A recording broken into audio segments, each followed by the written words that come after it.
Hallelujah hallelujah hallelujah hallelujah hallelujah hallelujah hallelujah hallelujah hallelujah. धन्यवाद करता हूँ खुदा बाप आपका, आपकी इस पवित्र पाक हजूरी के लिए।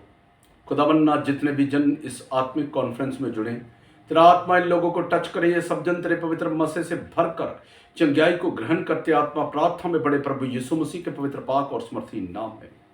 Hallelujah hallelujah hallelujah hallelujah hallelujah hallelujah hallelujah hallelujah. स्वागत करता हूं परमेश्वर की इस पवित्र पाक हजूरी में मैं आप सब लोगों का। हालेलुया। मैंने कहा आप सब के सब आज ब्लेस्ड हैं प्रभु यीशु मसीह के पाक समर्थी नाम में। आपकी जिंदगियां सेम नहीं रहेंगी यीशु के नाम में। हालेलुया। सब भाई बहनों को जय मसीह की। मैं पास्टर विवेक मैनुअल आज आपके लिए प्रार्थना करूंगा और आप सेम नहीं रहेंगे। हालेलुया। आंखें बंद कीजिए, हाथों को उठाइए, बोले परमेश्वर आज का ये वचन मेरे जीवन के अंदर धार्मिकता को बढ़ाने के लिए मैसेज है। इस मैसेज के द्वारा मेरी धार्मिकता अवश्य बढ़ेगी यीशु नासरी के नाम में। हालेलुया आमीन। हालेलुया। तो वचन पढ़ेंगे भजन संहिता 91 से 5 और 6 पढ़ने जा रहा हूं, जरा गौर से सुन लो। हालेलुया।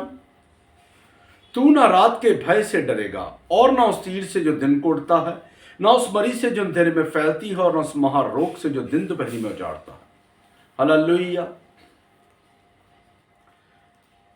सुनो, अगर आप भजन संहिता 91 आई थिंक सब पढ़ते हैं। हालेलुया। सब पढ़ते हैं और सब इसको क्यों कैसे पढ़ते हैं? टोटकों की तरह। एक टोटका पढ़ा जी, ठीक है जी ये टोटका है जी, सुबह काम पे जा रहे हैं भजन संहिता 91 पढ़ो और चल दो। अब टोटकों की तरह पढ़ के जा रहे हैं और जब अपने ऑफिस दफ्तर में पहुंचे तो आप अपने स्टाफ के साथ चुटकुलों के ऊपर हंस रहे हैं, भद्दे मजाक के ऊपर हंस रहे हैं, भद्दे मजाक के ऊपर हंस रहे हैं, टोटकों के ऊपर हंस रहे हैं, एक टोटका टाइप उसको पढ़ के हंस रहे हैं, भद्दे मजाक और इंस्टाग्राम के ऊपर, फेसबुक के ऊपर भद्दे वीडियो देख के खुश हो रहे हैं आप। सुनो मेरी बात। हालेलुया। तो फिर आपके जीवन में ये सचमुच एक टोटका है। हालेलुया। टोटका है, आपने इसको टोटका बनाकर पढ़ते हैं आप के भजन संहिता 91 पढ़ो और कहानी खत्म, प्रभु अपना पक्का हो गया। ऐसा नहीं है। हालेलुया। जो खुदा के डर में रहेगा ना, मैं बताता हूं, जो खुदा के डर में रहेगा, जो ये बात बोलेगा कि मैंने पाप करना ही नहीं है, फैसले बड़े कर लेगा। सुन लो मेरी बात। उस दिन आपके जीवन से हर परिस्थिति चेंज होगी। बीमारी कभी आपको टच करेगी नहीं, मैं सच बता रहा हूं आपको। जादू टोना आपसे कांपेगा। हालेलुया। लेकिन ये बीमारी कब कैसे नहीं टच करेगी? बीमारी आपको टच नहीं करेगी, जादू टोना कैसे कांपेगा? जब आप परमेश्वर यहोवा से डरेंगे। हालेलुया। परमेश्वर ने मूसा को बोले इजराइलियों को समझा दे कि जो सिने पर्वत है उसके चारों ओर एक बाउंड्री बना और इनको बाउंड्री का एक बता दे कि इससे आगे आपने बढ़ना नहीं है। यहोवा परमेश्वर पर्वत के ऊपर उतरने वाले थे और पर्वत के ऊपर उतरे तो धूल उड़ी, इतनी ज्यादा धूल उड़ी। क्यों उड़ी? क्यों ऐसे परमेश्वर ने कहा? सुन लो, कारण क्या था? कारण यह था कि जब भी कोई आपके जीवन में खुदावंद दास देते हैं ना, तो जब मैसेज देता है दास, तो कुछ लोग माइंड के अंदर सोचने लगते हैं कि पता नहीं अपनी तरफ से ही बनाए जा रहा है, पता नहीं अपनी तरफ से ही बातें गढ़ रहा है, पता नहीं परमेश्वर ने मैसेज दिया कि नहीं दिया। शैतान कई प्रकार की बातों को उनके मन में डालता है और उसको एक्सेप्ट कर लेते हैं, फिर गड़बड़ होती है। हालेलुया। परमेश्वर ने मूसा से कहा, बोले कि इनको बोल दे कोई ऊपर आने की कोशिश भी ना कर रहे वरना मारा जाएगा। क्यों मारा जाएगा? अब मूसा को परमेश्वर बोल रहे तू ऊपर आ जा, मेरे पास आ जा, और इनमें से अगर कोई ऊपर आया तो मारा जाएगा। कारण सुनिए क्या होता है। ये बात किस लिए है? वो इसलिए है, बिना प्रार्थना वाला व्यक्ति मारा जाएगा, मारा जाएगा।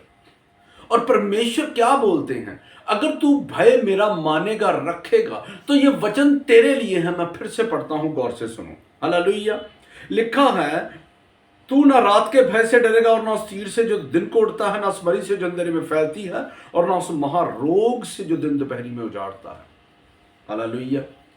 शैतान जो है ना, वो खुदा में किसी को बढ़ने नहीं देता। अब जब कोई खुदा में बढ़ता है, वो पूरा 100% कोशिश करता है कि वो लोग खुदा में ना बढ़े। लेकिन अगर आप वो बढ़ने से रोकता है और बीमारियां देता है।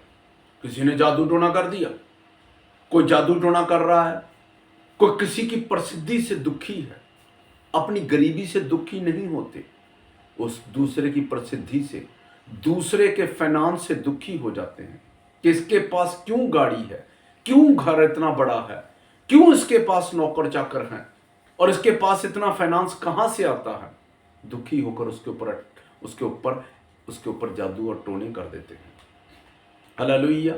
जबकि वो तो अपना व्यक्ति जो है वो मेहनत कर रहा है और मेहनत का ही खा रहा है। और लोग जादू टोने के ऊपर उतर आते हैं, लेकिन बीमार करने के, चारपाई के ऊपर लेटाने के लिए उतारू हो जाता है, लेट जाए, बीमार पड़ जाए, मर जाए, इस तरह का। लेकिन यहां पर क्या लिखा है? तू ना रात के भय से डरेगा और ना उस तीर से जो दिन को उड़ता है, ना उस मरी से जो अंधेरे में फैलती है, और ना उस महारोग से दिन दोपहरी में उजाड़ता है। वो इसलिए उजाड़ता है कि लोग आज खुदा से दूर हैं। मूसा को परमेश्वर ने सिने पर्वत के ऊपर बुलाया, बाकियों को क्यों नहीं बुलाया? वो कैपेबल नहीं थे, वो कैपेबल नहीं थे। आपको अपने हार्ट के अंदर देखना कि मैं कैपेबल हूं? मैं कैपेबल हूं? और अगर नहीं है तो हो जाओ, प्रार्थना करो, कैपेबल हो जाओ, खुद बनो, खुद प्रार्थना करो और दिखा दो कि मैं परमेश्वर का हूं। ऐसी प्रार्थना करो। वो खाली धूड़ उड़ती देख रहे थे। जब यहोवा परमेश्वर पर्वत के ऊपर वो उतरे तो क्या हुआ? धूड़ उड़ी, बहुत सारी मिट्टी उड़ी। वो ऐसे ऐसे मिट्टी को ऐसे ऐसे कर रहे थे, लेकिन मूसा ऊपर था। परमेश्वर ने बोला, इनको बोल दे कोई मेरे पास मत आ बैठना। क्या बात है? कारण क्या है? कारण लोग आज भी संसारिक रिधियों में पड़े हुए हैं, रीति रिवाजों में पड़े हुए हैं। रीति रिवाज जो है वो निकल नहीं रहे। हर चीज को रीति रिवाज के हिसाब से मनाना चाहते हैं, और जो रीति रिवाज के हिसाब से मनाएगा, सुन लो, वो परमेश्वर के समीप नहीं जा सकता। और जो परमेश्वर के समीप नहीं जा सकता, उसको दिन दोपहरी में महारोग भी पड़ेगा, दुष्ट आत्माएं भी चिपक जाएंगी, जादू टोने भी उसके ऊपर प्रबल होंगे। लेकिन अगर आप वचन को फॉलो करने वाले हैं, मानने वाले हैं, परमेश्वर की आज्ञाओं का पालन करने वाले हैं, तो आपको कोई भी चीज टच नहीं कर सकती। वे फिर से पढ़ता हूं, तू न रात के भय से डरेगा और न उस तीर से जो दिन को उड़ता है, न समरी से जो अंधेरे में फैलती है, और न उस महारोग से जो दिन दोपहरी में उजाड़ता है। कोई महारोग आपको टच नहीं कर सकता, कोई भी नहीं करेगा टच। आप परमेश्वर के क्या हैं? समीप हैं। आप परमेश्वर के नजदीक हैं, आपको कोई भी टच नहीं कर सकता। लेकिन अगर आप परमेश्वर से दूर हैं तो फिर सब कुछ होगा। और लोग कितने हैं? प्रभु मेरी तरफ ध्यान ही नहीं देता। प्रभु बोलता, बेटा मैं देता हूं, तू नहीं देता। तुमने कभी बाइबल उठाकर नहीं देखी, कभी वचन को नहीं पढ़ा, कभी प्रार्थना नहीं की, कभी भजन नहीं गाया। कोई गाना सुन लो बॉलीवुड का, वो आप ऐसे रट्टे पड़े हैं जैसे उसके पेपर देने हैं। लेकिन अगर खुदा का भजन गा लो, बोलो कि ये भजन गा, भजन मेरे को एक लाइन नहीं आती, बाकी भूल गई। पास्टर जी, कारण क्या है? खुदा के समीप नहीं है। हालेलुया। खुदा के समीप जाओ, उसके पास जाओ, वो आपकी परिस्थितियां चेंज कर देगा। कभी भी आप बीमार नहीं होंगे, कोई महारोग आपका हिस्सा नहीं होगा, और प्रभु यीशु मसीह के पाक समर्थी नाम में आप बढ़ते जाएंगे, यीशु के नाम में। हालेलुया। अपने अपने तेल पानी के ढक्कन को खोलना, मैं आपके लिए प्रार्थना करने वाला हूं, और मेरा अंगीकार है, विश्वास है, अगर आप इस प्रार्थना को पूरे विश्वास के साथ सुनेंगे, आज आपकी जिंदगियां सेम नहीं रहेंगी। आंखें बंद, हाथों को उठाओ, वाला वाला शल वाला निबो वाला आत्मा जग वाला। स्वर्गीय पिता, मैं तेरा धन्यवाद करता हूं, आज जो जितने जन पूरे विश्वास के साथ इस आत्मिक कॉन्फ्रेंस में जुड़े हैं, तेरा रूह आत्मा इन लोगों को टच करे। सब जन तेरे पवित्र पाक मसे से भरकर आज चंगाई को ग्रहण करे। आत्मा प्रार्थना में बड़े यीशु के नाम में। Holy ghost fire, holy ghost fire, holy ghost fire, holy ghost fire, holy ghost fire. हर अंधी गुंगी बैरी आत्मा जाए, महारोग गेट आउट हो यीशु के नाम में। हर तरह का महारोग गेट आउट हो। पत्थर छोड़ी गिल्टी पिघल कर बाहर आएगी। नशे की दुष्ट आत्माएं भाग जाएंगी। बेविचार के अटैक कैंसिल होंगे। महारोग कैंसिल होंगे। स्पिरिट अटैक कैंसिल होंगे। आंखों का धुंधलापन, कानों का बहरापन जाए यीशु के नाम में। हड्डियां मजबूत हो यीशु के नाम में। चंगे हो जाओ यीशु के नाम में। शकटका लका शिखंदन ने कोड़ा बारे डब्बा बिसो को डबला रखा सब बेटा सब डब्बा का बोछूटा बा बाला रशीना भालो कला मुशो काली की लगा डल कोड़ा बारे डब्बा बिसो को डबला रखा सब बेटा सब डब्बा का बोछूटा बा यीशु के नाम में। आमीन। Hallelujah. God bless you all. आप सब के सब ब्लेस्ड हैं आज यीशु के नाम में। सब भाई बहनों को जय मसीह की।